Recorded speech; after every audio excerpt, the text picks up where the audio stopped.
दर्शकवृन्द नमस्कार। आज हामीसँग डाक्टर महेन्द्रजन शाह हुनुहुन्छ। देशको समसामयिक विषयवस्तुसँग केन्द्रित रहेर कुराकानी गर्छौँ। नमस्कार, स्वागत गरे। हाम्रा प्रधानमन्त्री आज मात्रै चीन जानुभएको छ। उहाँले हिजो सदनमा भन्नुभएको थियो लिपु लेकको विषयमा म चीनका राष्ट्रपति सी जिनपिङसँग कुराकानी गर्नेछु, मसँग त्यो आँट छ भनेर एउटा अभिव्यक्ति दिनुभएको थियो। हजुरले चाहिँ कसरी हेरिराख्नु भएको छ? होइन, मैले यसलाई त्यो विषयलाई चाहिँ जसरी उठान भएको छ म त्यो विषयमा कुरा गर्छु। अर्थात् यो मुलुकको चाहिँ सार्वभौम सत्ता सम्पन्न हाम्रो भूमि हो। हाम्रो भूमिमा तपाईहरूले चाहिँ गरेको जुन क्रिया छ यो चाहिँ गैर सार्वभौम सत्ता सम्पन्न छ, गैर सार्वभौम सत्ता सम्पन्न छ, अन्तर्राष्ट्रिय कानुनको विरुद्धमा छ भन्ने विषयमा उहाँले जसरी संसदमा कुरा बोल्नुभयो, त्यसै गरी त्यो प्रश्न त्यहाँ उठान गर्नुभयो र त्यो समस्याको समाधान गर्नुभयो भने त्यसलाई सकारात्मकै रूपमा लिनु पर्दछ। किनभने सधैँ हामीले नकारात्मक चर्चा परिचर्चा गर्ने विषय पनि रहेन। अर्को विषय चाहिँ उहाँको पृष्ठभूमिले, उहाँको योग्यताले र उहाँले विगतमा के अरे प्रस्तुत गरेको भुसिया आचरणले त्यो पुष्टि हुन्छ कि हुँदैन भनेर हेर्न बाँकी छ। जस्तो मैले विगतमा भुसिया आचरण किन भने विगतमा चीनमा गएर त्यहाँका राष्ट्रपतिको उपस्थितिमा उहाँले माग गरेको विषय के थियो भने मेरो निर्वाचन क्षेत्रमा चाहिँ एउटा रङ्गशाला बनाइपाउँ भन्ने। त्यो पृष्ठभूमिलाई त्यो भुसिया पृष्ठभूमि हो। अर्को विषय अब उहाँको तयारी कस्तो छ, उहाँका सल्लाहकारहरू कस्ता छन्, त्यो विषय एउटा महत्त्वपूर्ण विषय पनि छ। र इतिहासदेखि आजसम्मको उहाँको पृष्ठभूमिले यसलाई सार्थक निष्कर्षमा पुर्याउँछ जस्तो मलाई लाग्दैन। तर यद्यपि म त्यति नकारात्मक अहिले चाहिँ हुँदैन कि हिजो संसदमा उहाँले प्रतिबद्धता व्यक्त गरेको नेपाली जनताका सार्वभौम प्रतिनिधिका अगाडि र नेपाली जनता समक्ष गरेको प्रतिबद्धतालाई मैले यसलाई सकारात्मक रूपमा लिएको छु। यद्यपि म पृष्ठभूमि हेरेर म शङ्काको घेरामा चाहिँ हुनुहुन्छ। यदि उहाँले गरेर आउनुभयो, लिपु लेकको विषयमा आवाज उठाएर आउनुभयो भने तपाईँले हेर्ने नजर चाहिँ कस्तो रह्यो? आवाज उठाउने प्रश्न महत्त्वपूर्ण होइन। आवाज केमा उठाउने प्रश्न महत्त्वपूर्ण हो भन्दाखेरि आवाज चाहिँ राइटका अधिकारका विषयमा आवाज उठाउने प्रश्नलाई चाहिँ के अरे सार्थक निष्कर्षको प्रश्न मानिन्छ। अर्थात् सार्थक निष्कर्षको अभ्यास भनेर भनिन्छ। जस्तो मार्टिन लुथर किङले चाहिँ अमेरिकामा काला र गोराको बिचको समानताको प्रश्नमा जुन उहाँले आवाज उठाउनु भयो त्यो राइटका विषयमा अधिकारका विषयमा चाहिँ एउटा अब्स्ट्र्याक्ट अधिकारका विषयमा अर्थात् भावनात्मक अधिकारका विषयमा आवाज उठाउने विषयलाई के अरे तपाईँले सकारात्मक। अब यहाँको अहिलेको विषय कस्तो छ भन्नुहुन्छ भने अब आवाज उठाएर होइन, बोलेर होइन, फिर्ता नै चाहिन्छ, जमिन चाहिन्छ। किनभने त्यो त भौतिक विषयवस्तु हो। भौतिक विषयवस्तुमा भौतिक व्यवहार चाहिन्छ क्या। भनेपछि उहाँको कूटनीतिक रणनीति चाहिँ कस्तो रहन सक्ला त? त्यसो भए यो अलिकति जस्तै त्यहाँ त अब शक्तिशाली व्यक्तिहरू आउँदै हुनुहुन्छ, पुटिनदेखि लिएर किम जोङदेखि लिएर सी जिनपिङ, जो संसारकै शक्तिशाली व्यक्तिहरूको त्यहाँ उपस्थिति हुँदैछ, प्रधानमन्त्रीको पनि त्यहाँ उपस्थिति हुँदैछ। अब चाहिँ त्यहाँ कस्तो हुन सक्छ त सम्भावना? होइन, उहाँको अब मैले त्यो 23 प्रसङ्गमा अघि भने नि मैले उहाँको शैक्षिक योग्यताले त्यो कुरा पुष्टि गर्दैन। शैक्षिक योग्यताले चाहिँ अन्तर्राष्ट्रिय जगतमा गएर त्यसलाई फेस गरेर क्रियान्वयन गर्ने शैक्षिक योग्यताले त्यो विषय चाहिँ सम्बोधन गरेको देखिँदैन। अनि अर्को विषय चाहिँ के छ भन्दाखेरि विगतको लामो समयमा जस्तो तपाईँको चाहिँ नि 2048 सालको टनकपुर सन्धिमा उहाँको भूमिका, मुलुकको भूमिप्रतिको भूमिका, 2053 सालमा महाकाली सन्धि, अहिले जुन विषयको प्रश्न उठेको छ लिपु लेक, लिम्बू अधुरा र कालापानीको प्रश्न र महाकाली सन्धिको सम्झौताका प्रश्नमा उहाँको एउटा दृष्टिकोण देखिएको छ, एउटा हरकत देखिएको छ र राष्ट्रिय तथा अन्तर्राष्ट्रिय जगतमा एउटा प्रधानमन्त्रीले निर्वाह गर्नुपर्ने भूमिका, कर्तव्यका प्रश्न सन्दर्भमा, उहाँको उपस्थितिका सन्दर्भमा प्रस्तुतिका सन्दर्भमा चाहिँ शङ्का गर्ने पर्याप्त ठाउँहरू छ। जस्तै कस्ता कस्ता किसिमका जस्तो महाकाली नदी साझा हो, पानी आधा आधा हो। पश्चिमबाट 1 खर्ब 21 अरब रकम चाहिँ के अरे भारतले हामीलाई दिन्छ भन्ने विषय। त्यसपछि अर्को विषय चाहिँ के अरे पश्चिमबाट सूर्य उदाउँछ भन्ने विषय हो। यस्ता अत्यन्तै हलुका र अत्यन्तै भुस्या चाहिँ जुन विषयहरू विचारहरू वितरित हुन्छन् नि, हो त्यो तथ्यले के स्थापित गर्छ भने त्यो काबिलता स्थापित हुन सक्छ कि सक्दैन, अथवा त्यो प्रबलता स्थापित हुन सक्छ कि सक्दैन भनेपछि भन्ने पर्याप्त प्रश्न उठ्ने र पर्याप्त शङ्का स्थापना हुने ठाउँहरू छन्।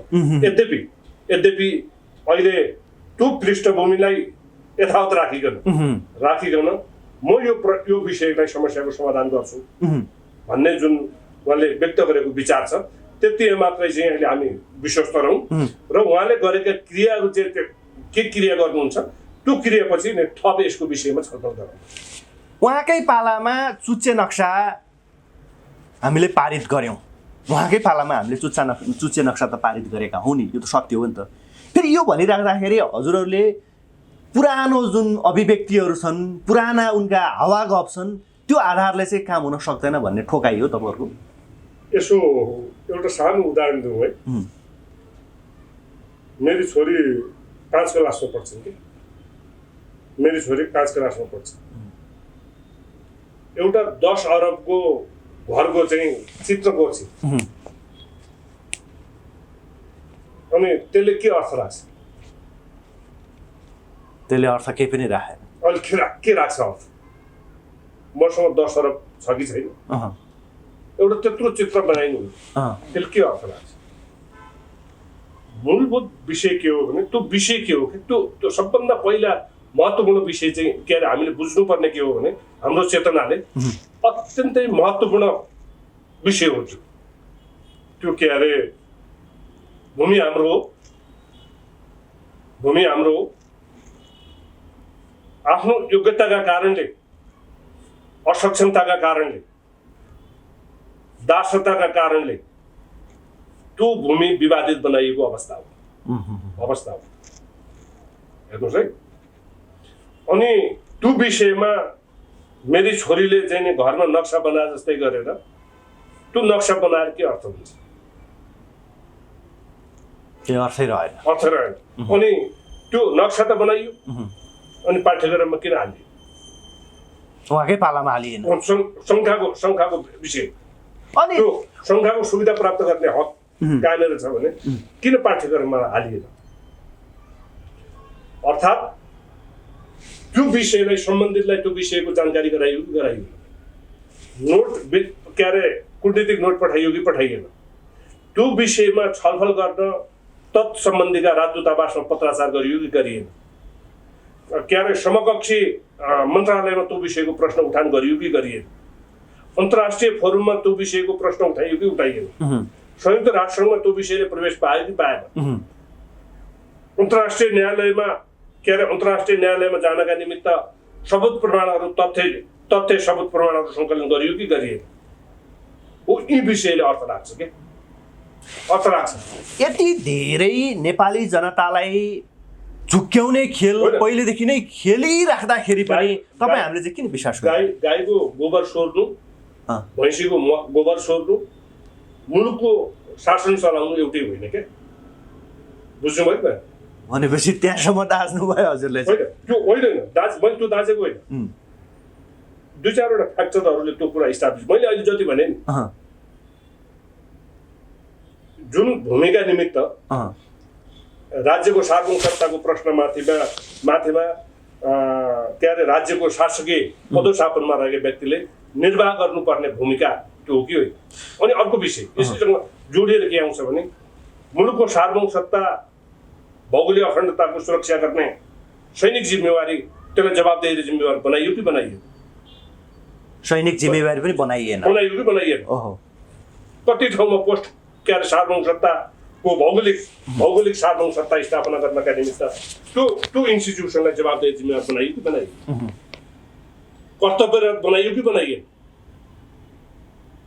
एज अ होल कन्टेस्टमा के हो भन्नुहुन्छ भने मुलुक चलाउने भन्ने विषय, शासकीय योग्यता र शासकीय नैतिकता प्रदर्शन गर्ने भन्ने विषय जुन छ नि, त्यो विषय भनेको मल छोड्ने विषय होइन, गोबर छोड्ने विषय होइन, धान काट्ने विषय होइन, के अरे गोठाला जाने विषय होइन, गाई गोरु चराउने विषय होइन,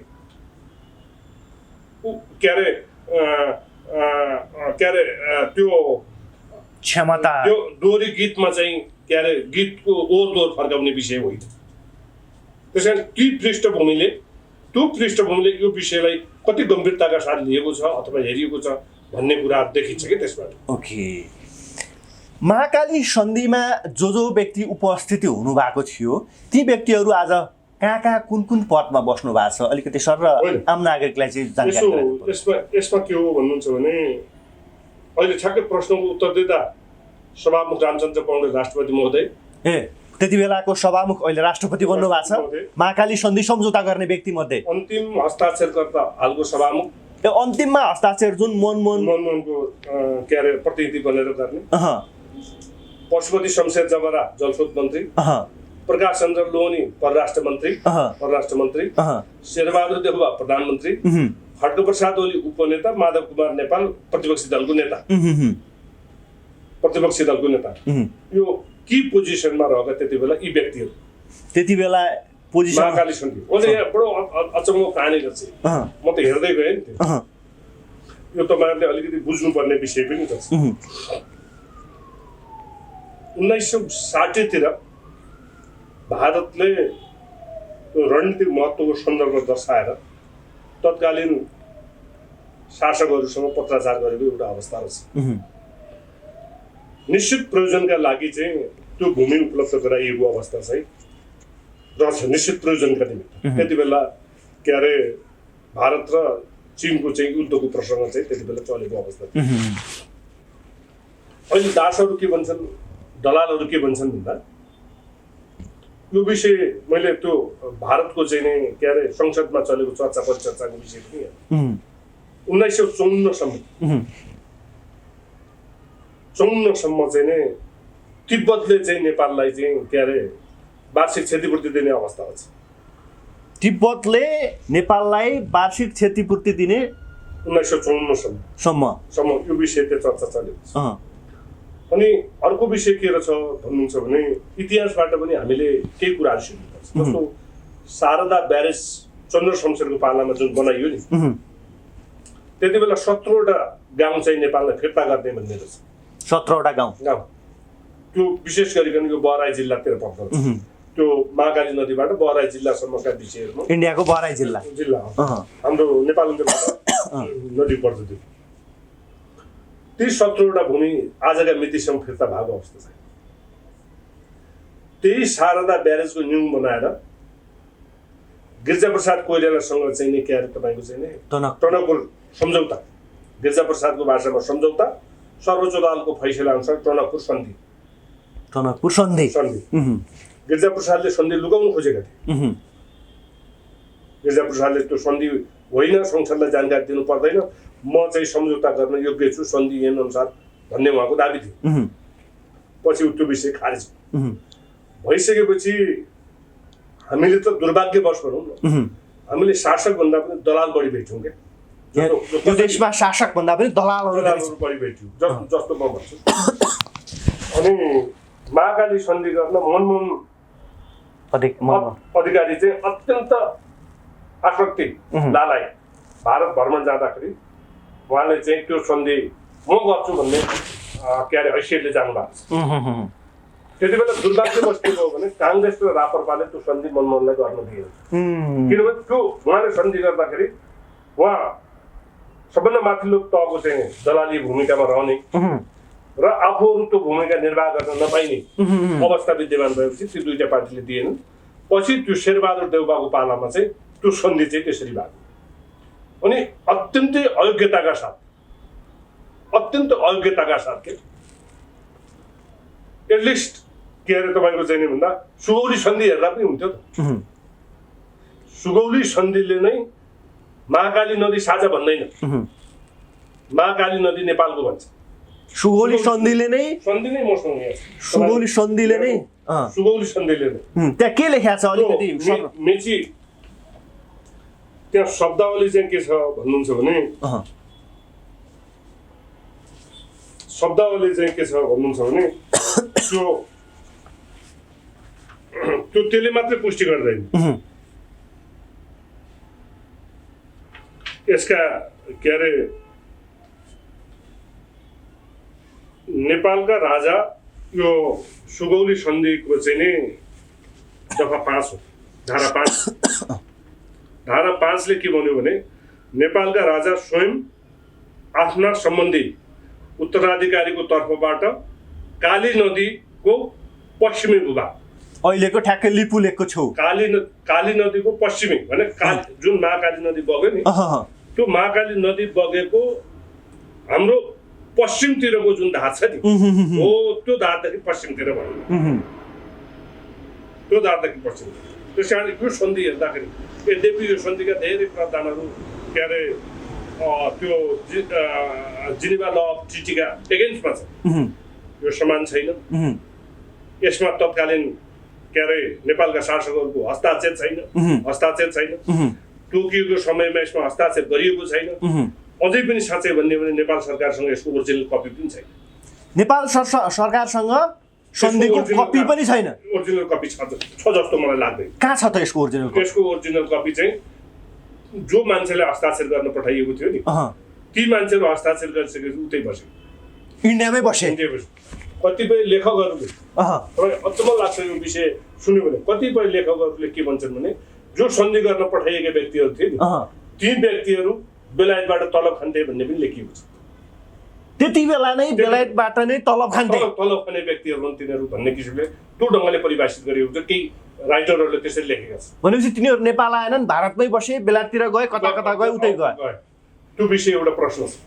यो सन्धिको पनि अत्यन्त ठुलो वैधानिकता छ, वैधानिकतामाथि प्रश्न खडा भएको छ। र यो सन्धि एउटा अर्को पाटो के छ भने यो सन्धि बेलायतसँग नेपालले गरेको एकछिन मानौ, तर भारतसँग यो सन्धि गरेको र यो सन्धिको फेरि नवीकरण पनि भएको छैन। अहिलेसम्म नवीकरण पनि भएको छैन, प्रश्नै उठेको छैन। त्यस कारणले यो अहिले यो विषय चाहिँ जुन छ नि यसले केलाई मद्दत पुग्छ भन्दाखेरि नेपाल ग्रेटर नेपालको जुन अवधारणा छ नि त्यसका निमित्त यो सन्धिको जुन भूमिका छ यसले अत्यन्त महत्त्वपूर्ण भूमिका राख्दछ। अर्को विषय के छ भन्नुहुन्छ भने अहिले भर्खर निस्केछ, मैले यो के अरे सामाजिक सञ्जालमा हेरेको, यो सिक्किमको समथिङ के पार्टीको सभापति हुन्छ समथिङ दाई भन्ने, उहाँले के भन्नुभयो भने त्यो यो हाम्रो हिमालय पर्वत श्रृङ्खलाको एउटा छुट्टै देश छ, उहाँले नेपालीसँगै जोड्नु भएको छ। नेपाल, गोर्खा, नेपाल, दार्जिलिङ, सिक्किम भन्ने प्रश्न जोडेर यो प्रश्न उठाउनु उहाँ असाध्यै विद्वान हुनुहुन्छ जस्तो लाग्यो मलाई। उहाँले के प्रसङ्गमा जोड्नु भएको छ त्यो भने अथर्ववेदको परिशिष्टमा लेखिएको नेपालको चित्रण गर्न खोज्नु भएको छ क्या। त्यो चित्रण भनेको के हो भने इरान अफगानिस्तानबाट चाहिँ उठेको यो हिमालय पर्वत श्रृङ्खला छ नि जो गङ्गाको मैदानमा गएर अन्त्य हुन्छ। र अर्को विषय चाहिँ के उठान गरेर देखिन्छ भन्नुहुन्छ भने गङ्गा र ब्रह्मपुत्र नदीले घेरिएको भूभाग चाहिँ नेपाल हो भन्ने जुन शास्त्रीय मान्यता छ नि त्यो मान्यतालाई सार्थकता पुग्ने गरी उहाँले अभिव्यक्ति दिनुभएको छ। अनि त्यसपछि अर्को विषय चाहिँ के छ भन्नुहुन्छ भने महाकाली नदी नेपालका हो कि होइनन् भन्ने विषयमा पर्याप्त प्रमाणहरू छ। त्यो पर्याप्त प्रमाणहरू कस्तो छन् भन्नुहुन्छ भने अहिले ठ्याक्कै मैले नाम बोलेँ 1840 मा बेलायतबाट एकजना के अरे यो यसका लागि चाहिँ राजदूतको भूमिका, अहिलेको राजदूतको भूमिका निर्वाह गर्ने बर्नासा समथिङ बर्नासा भन्ने व्यक्तिले 40 मा एउटा बेलायतमा चाहिँ नोट दिएको छन् र एउटा किताब पनि लेखेका छन्। त्यो किताबको अर्थ चाहिँ के छ भने म जति बेला नेपाल र चाहिँ नि बेलायतका बिचमा अत्यन्त नकारात्मक सम्बन्ध थियो त्यति बेला म चाहिँ त्यो कस्टडीमा बसेँ भन्ने भूमिकाले त्यो किसिमले किताबको चर्चा परिचर्चा गरेँ। एउटा अर्को एकजना जर्नल छ, तीन जर्नलले पनि त्यो विषयमा किताब लेखेका छन् र नेपालको चाहिँ त्यहाँ नक्सा पनि लेखेको छ। र 1860 भन्दा पछाडि चाहिँ यसको जुन नक्सा छ नि, जुन नेपालको वास्तविक नक्सा सुगौली सन्धिले निर्दिष्ट गरेको जुन नक्सा छ नि, हो त्यो नक्सालाई चाहिँ के गरिएको छ भने प्रकाशित गरिएको अवस्था छ। 1860 भन्दा अगाडिका सबै नक्साहरूमा त्यो लिपि लेख लिम्पुयाधुरा र कालापानीको प्रश्न सबै नक्सामा त्यो सामेल भएको छ। र अहिले पनि बेलायतको लाइब्रेरीमा चाहिँ नै धेरै लामो नाम छ, त्यो 286, 282, 281 फाइल नम्बरका चाहिँ ब्रिटिस लाइब्रेरीमा, बेलायतको चाहिँ ब्रिटिस लाइब्रेरीमा राखेका यो दस्तावेज थियो। त्यो नक्सा कहाँको हो, कसको हो, के हो भन्ने कुरा सबै प्रश्न त्यसमा प्रश्नाउँछ। अनि हामी कहाँ चाहिँ के हो भन्नुहुन्छ भने शासक बन्ने भन्दा दास बन्ने अभ्यास जुन छ नि, हरकत, त्यो बढेका कारणले चाहिँ महाकाली सन्धिमा चाहिँ के अरे हाम्रो त्यो पवित्र भूमि, देवभूमि, त्यो भूमि शास्त्रमा पनि उल्लेख भएको भूमि हो।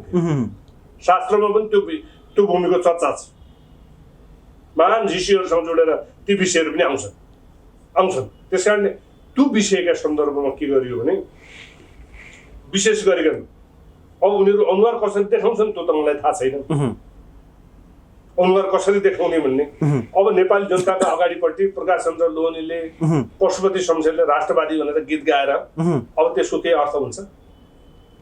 तिनीहरूले फेरि अगाडि आइरहेछन् हो, उनीहरू फेरि अब राजावादीहरू आन्दोलन गर्न खोजिरहेछन्। यसमा चाहिँ होइन, त्यो अनुहार बाहिर देखाइयो भने मान्छे भाग्छन् कि नजिक आउँछ। त्यो महाकाली सन्धिबाट चाहिँ महाकालीमा जुन महाकालीको सम्झौता भयो, बारम्बार तपाईँले भन्ने गरेको छु, अरू सबैलाई पनि भन्ने गरेको, नेकपा एमालेका केन्द्रीय स्तरका महान नेताहरूको घर कहिले बनेको भनेर एकचोटि अनुसन्धान गर्ने खोज पत्रकारिता गर्नुहोस् न। कहिले बनेको भनेपछि महाकाली सन्धि पछि नै बने। अब कहिले बनेको भने गर्नुहोस्, अनि त्यसपछि फेरि छलफल गरौँला नि। भनेपछि यहाँबाट त पुरा 2053 साल असोजको महिनामा भयो महाकाली सन्धि। 2053 साल असोजको महिनामा भयो। त्यसपछि नै यी नेताहरूका घरहरू बने। अब त्यो कहिले बने, कसरी बने भन्ने जिम्माको चाहिँ अनुसन्धान गर्ने जिम्मा चाहिँ तपाईँ। भनेपछि त्यति बेला महाकाली सन्धिबाट नेताहरूले मनग्गे पैसा कमाए भन्ने आधार त देखियो नि त। त्यसो भए होइन, त्यो त के देखिन्छ भन्नुहुन्छ भने उनीहरूको जीवन स्तरबाट थाहा हुन्छ। अहिले त संजोगले यो विज्ञानप्रति पनि हामी कृतज्ञ छौँ क्या, विज्ञानप्रति पनि कृतज्ञ छौँ। त्यो फोटो खिचाउने क्यामेरा छ नि, फोटो खिचाउने क्यामेरा चाहिँ अनि महाभारतको युद्धबाट पत्ता लागेर छ क्या। त्यो शस्त्रास्त्र र बमास्त्र कसरी हानिन्छ भन्ने विषयबाट। अनि अर्को चाहिँ यो जापानमा हानिएका बमहरूको जुन जसले बनायो नि, त्यो बम बनाउने मान्छेले चाहिँ त्यो गीता, अहिले सबैभन्दा राम्रो संस्कृत बोल्ने भन्दा पनि ओपेनहाइमर हो समथिङ, तपाईँले पनि अहिले युट्युबमा भेट्नुहुन्छ, उहाँले नै बनाएको त्यो बम चाहिँ। उहाँले त्यो के अरे महाभारतको युद्धबाट चाहिँ परमाणु बम र एटम बमहरू बनाउनु सिकेको भन्ने चाहिँ तथ्यहरू भेटिन्छन्। के अरे तपाईँको चाहिँ नि युट्युबहरूमा, किताबहरूमा त्यो कुराहरू भेटिन्छ। त्यो क्यामेराप्रति हामी कृतज्ञ नै हुनुपर्छ क्या। 2048 सालमा खड्गप्रसाद ओलीको फोटो, महाकाली सन्धिलाई एउटा चाहिँ के अरे सेन्टरमा राखेर हेरौँ त्यो फोटो, अहिलेको फोटो हेरौँ, 2-3 मृगलाई फेर्नु भयो। त्यो फोटोहरू हेरौँ, फोटो मात्रै हेरौँ। अब वर्षमान पुनहरूको टाई लगाएको फोटो, फोटो, प्रचण्डहरू त्यो के अरे तपाईँको चाहिँ 2052 साल के अरे फागुन 1 गतेभन्दा अगाडिको फोटो, त्यहाँभन्दा के अरे पछि चाहिँ भारतको के अरे नोइडातिर बस्दा, दिल्लीतिर बस्दाखेरिको फोटो, अहिलेको फोटो हेर्नु। यिनीहरूबाट सामान्य फोटोबाट यिनीहरू बस्ने घर, यिनीहरू चढ्ने कार, यी मात्रै कुराहरू हेऱ्यो भने पनि यो सबै हेरिन्छ। अहिले तपाईँको डोनाल्ड ट्रम्प के गर्छ? बिजनेस गर्छ। डोनाल्ड ट्रम्पका छोराहरू के गर्छन्? बिजनेस गर्छन्। अनि अहिले यहाँका राष्ट्रपतिका छोरा र राष्ट्रपतिले के गर्छ? के अरे डोनाल्ड ट्रम्प के गर्छन्, यहाँका प्रधानमन्त्री के गर्छन्, यहाँ दक्षिणतिरको प्रधानमन्त्री के गर्छन्, यहाँका प्रधानमन्त्री के गर्छन्, उत्तरतिरको राष्ट्रपति के गर्छ, यहाँको के गर्छ, अनि श्री 5 ज्ञानेन्द्र के गर्छ, श्री 5 ज्ञानेन्द्रका छोराले के गर्छ। एकचोटि त्यो चार्टै बनाएर कम्पेरिटिभ स्टडी गर्नु। त्यसपछि को के रहेछ, को शासक रहेछ, को दास रहेछ, को दलाल रहेछ, को रैती रहेछ भन्ने कुरा सर्लङ्ग सबै हुन्छ। त्यस कारणले धेरै यो विषयमा चर्चा गरिरहनु पर्ने आवश्यक छैन। अनफर्चुनेटली के भयो भन्नुहुन्छ भने एउटा शास्त्रमा श्लोक छ, यथा राजा तथा प्रजा, तथा राजा यथा प्रजा। जस्तो जनता हुन्छ त्यस्तै राजा शासक हुन्छ, जस्तो प्रजा हुन्छ त्यस्तै शासक।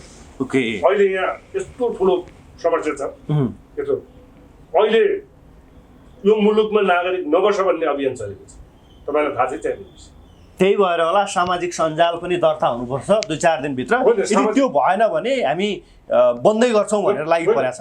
त्यो विषय अलिकति फरक विषय हो। अहिले जस्तो स्नातक त पढ्दै नपर्छ भन्ने, तिम्रो यहाँ बस्दै नबस्छ। अहिले स्कुललाई चाहिँ त्यो प्राइभेट, मलाई चाहिँ 2-4 जना भेट भएको थियो साथीहरू, त्यो प्राइभेट स्कुलको दर्द, त्यो पीडा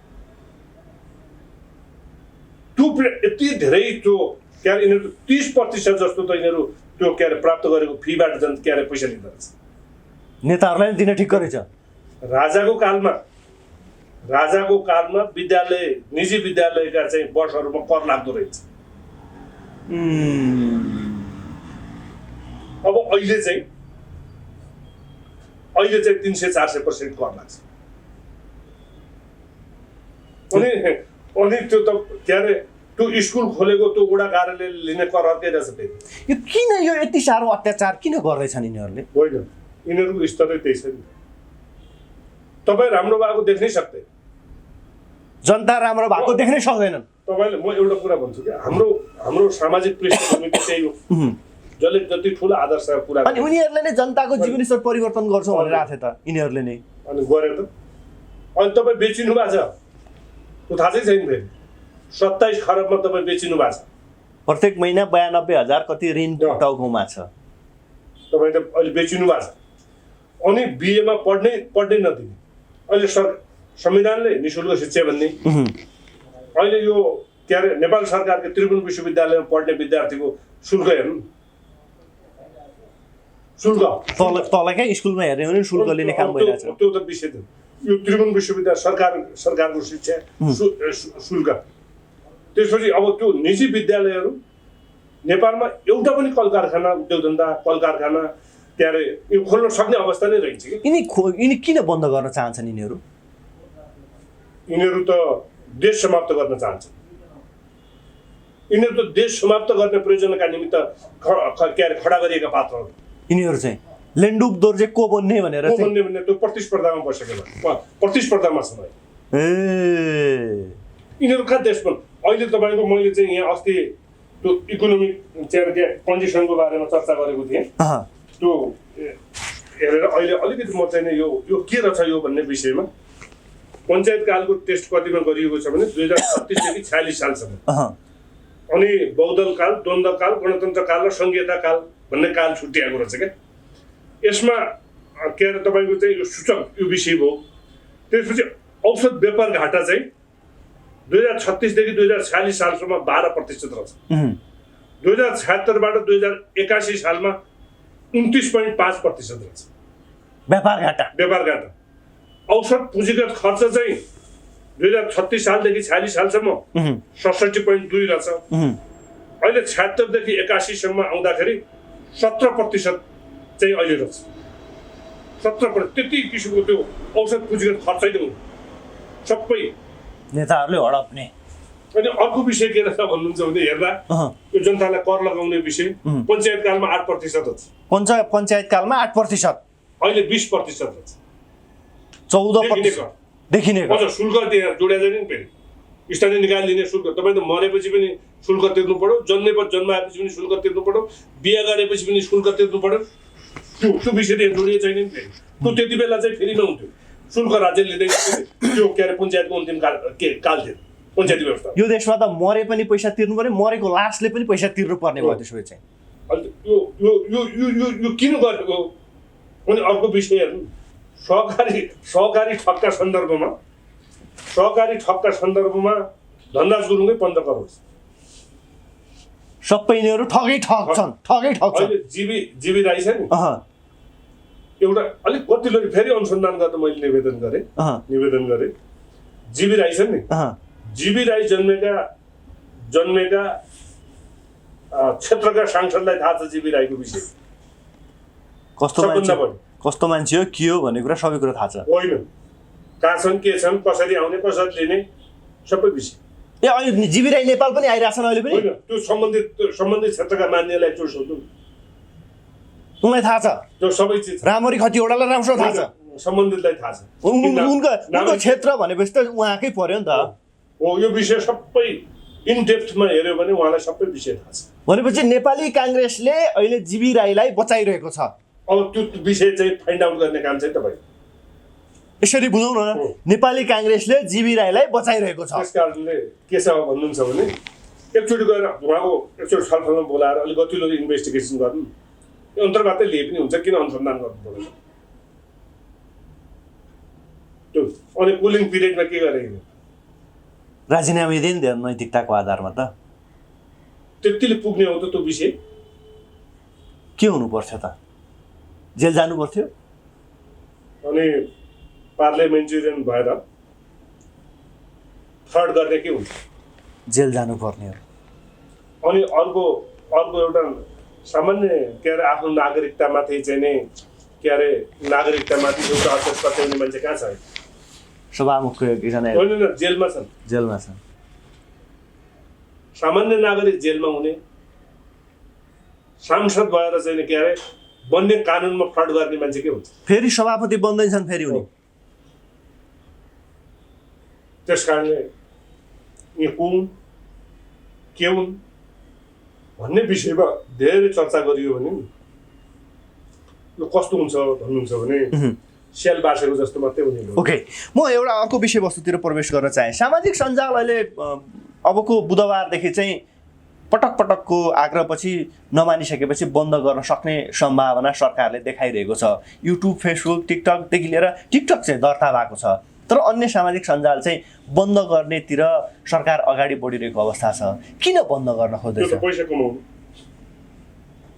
फेसबुकले यिनीहरूलाई आएर पैसा दिँदैन होइन उनीहरूलाई पैसा चाहियो पैसा दियो भने चल्छ पैसा दिएन भने चल्दैन ए भनेपछि पैसा दियो भने चल्छ पैसा दिएन भने चल्दैन यो त अत्यन्त सामान्य कुरा ए भनेपछि उनीहरूले पैसा कमाउन अहिले तपाईँको सरकारी कार्यालयमा मुलुकको एउटा त्यस्तो कार्यालय छैन जहाँ भ्रष्टाचार नभएको कार्यालय पैसा कमाउनका निम्ति जनतालाई दुःख दिनका निम्ति अहिले भनेको त आर्थिक आतंकवाद हो यसलाई आर्थिक आतंकवाद भन्छ आर्थिक आतंकवाद मुलुकमा नबस अहिले तपाईँको अर्को उदाहरण पनि दिउँ विश्वका सबै देशमा फुटपाथको प्रचलन हुन्छ विश्वका सबै देशमा फुटपाथ हुन्छ फुटपाथमा पकाएको खाना खानका लागि मान्छेहरू घरबाट निस्किन्छ होटल रेस्टुरेन्ट जानका लागि होइन अहिले स्क्यान्डिनेभियन देशमा हेर्नुहोस् त्यहाँ फुटपाथमा खानका लागि चाहिँ मान्छेहरू सडकमा आउँछ यहाँ फुटपाथ बन्द गरेको ती मान्छेलाई के हो त्यो मान्छेको अर्थ के हो त्यो एउटा श्रम गर्न सक्ने जुन शक्ति भएको सामर्थ्य भएको त्यो एउटा जेनेरेसन छ नि हो त्यो जेनेरेसनलाई बाध्य भएर चाहिँ त्यो देश भगाउन खाडी पठाउनु 12 पढिसकेपछि त एकजना पनि नबसोस् यो मुलुकमा भन्ने किसिमले तरिकाले शिक्षाको प्रबन्ध त्यो किसिमले गरिएको छ अहिले यहाँ फुटपाथकै पनि छ फुटपाथको जुन हटाइयो नि त्यो भनेको सक्षम जनशक्तिलाई मुलुकबाट विस्थापित गरेर खाडीमा श्रम गर्न बाध्य बनाएको एउटा अवस्था त्यो पनि तिमीहरू जाऊ रेमिटेन्स पठाऊ अनि त्यो लास मरेर आउँदाखेरि पनि त्यो लाससँग पैसा लिएर आऊ अनि त्यहाँमाथि हामी राज गर्छौँ त्यो विश्वका सबै देशमा अहिले यही खोज्यौँ चीनमा फुटपाथको प्रश्न छ बेलायतमा फुटपाथको प्रश्न छ इटालीमा फुटपाथको प्रश्न छ एरिया छुट्याइन्छ बोले नाइट सपिङ भन्ने पनि हुन्छ नाइट सपिङ हुन्छ भोलि तपाईँको चाहिँ यही कोटेश्वरबाट चाहिँ के अरे माइतीघरसम्म नाइट सपिङ गरौँ त